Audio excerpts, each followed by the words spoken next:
Khovela kalen sung tilahe hichilahe lugil ta en keong gahin na sukhain Amen. leisi he ka in munding dana ka gyalting le hasat no he ka thu thin thei point tuni a e hozo siong ilung thum pum piwin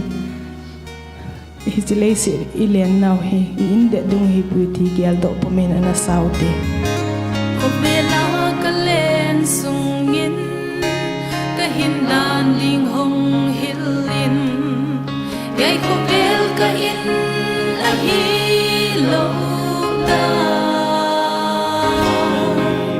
kamun ding na kyang hi zo ka in ding na kyang hi zo ipaka kong tun thei na di Khovela kalen sungin kahin dan ding hong hilin yai khovel ka in ahi lo da kamun ding na kyang hi zo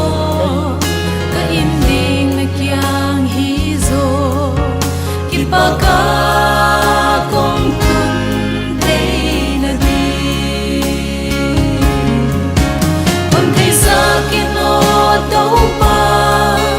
Khovela kalen sungin na dei le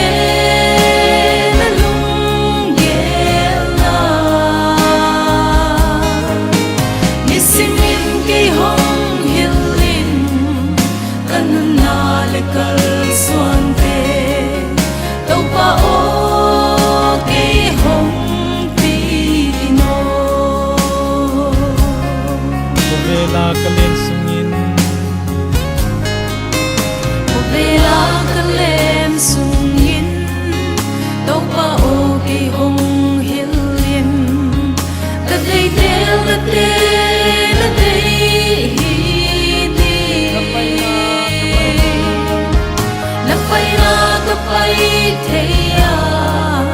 la ko na akol thei di kalutang nang lam hey ino kon thei sa kino đâu pa Khovela kalen sungin na dei le na lung gela nisimin kay hong hilin kanuna le kal suan te đâu pa o kay hong pino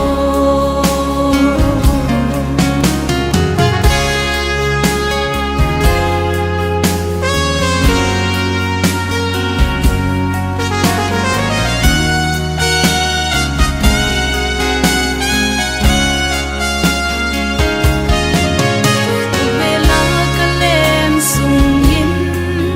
kay tumaahong tungte Nangapan na sol. nangapan na sol hisel hero nong na te katwa niin la na te katwa niin Kakituin ang kakituin